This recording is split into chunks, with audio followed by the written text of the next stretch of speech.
Right, I want to bring you some breaking news from Russia now. Well, from space, really. But Russia's Lunar 25 spacecraft has apparently crashed into the moon after it spun into an uncontrolled orbit. Now, this is according to Russia's space agency. A little earlier, it reported an abnormal situation that occurred to the spacecraft when it was preparing a pre-landing orbit. Now, Lunar 25 was scheduled to land on the South Pole of the moon tomorrow. That was the plan. It seems like that is no longer the plan. Let's go live to the newsroom. BBC's Europe regional editor Paul Moss is there. Hi, Paul. So just talk us through what's happened here. Well, I think, first of all, it's important to understand what this mission was hoping to achieve. As you said, the idea of the Lunar 25 mission was to land a spacecraft on the south side, the South Pole of the moon, and this would have been the first time it had happened. This was important for two reasons. First of all, scientifically, it was very interesting. What the Russians were hoping to do is detect ice or water itself on the moon, which would be very important if there was ever to be a permanent moon base. However, this project was also all about prestige, and I think this is why this latest development is so important. Russia launched this space mission in the midst of sanctions and acknowledged it couldn't get some of the technical parts it would normally need for a space mission. They went ahead anyway, and at the time of the launch, there were critics who said, well, they really thought it only had a 50-50 chance of success. Now, if Russia successfully landed this spacecraft on the South Pole of the moon, it would be able to say, look, you sanction us, and still we're able to manage this extraordinary technical achievement. Instead, it appears that the lunar spacecraft has crashed. That's what TASS, the Russian news agency, is saying. And so that, I do think, is not going to do anything for Russia's sense of prestige at the moment. We don't know exactly what happened, but it certainly was very close to the moon when things were going right.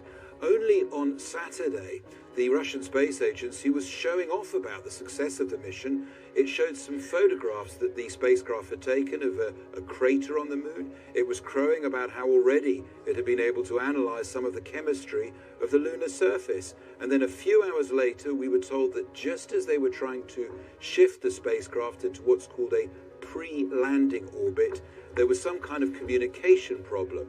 And the latest we've heard, the announcement from Rosnosov, the Russian Space Agency, they said, to put it rather bluntly, they said, as a result of a collision with the surface of the moon, the spacecraft no longer exists.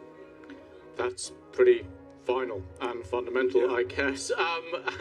But it's not the only country with a kind of rocket on its way to the moon's south pole, is it, Paul?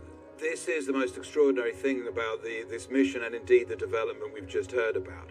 At the same time, India is trying to achieve exactly the same feat, landing a spacecraft for the first time on the south pole of the moon.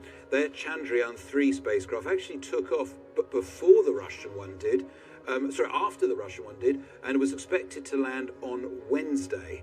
Now, there was clearly a race going on, and it now looks like the Indians have far more chance of winning that race. I should say, though, that India's space agency tried this mission before, and their rocket crashed on that occasion, which shows that this isn't an easy mission to achieve. But it is also noteworthy that the original space race was the United States versus the Soviet Union. This time it's been Russia versus India. And I cannot overstate how important space is for Russia's sense of prestige. I would argue even more than it was for the United States during the great space race to the moon, the original space race of the 1960s. I happened to be in Moscow when the space agency announced that they were going to allow the Mir spaceship to crash to Earth, and there was a furious demonstration outside the agency building in Moscow.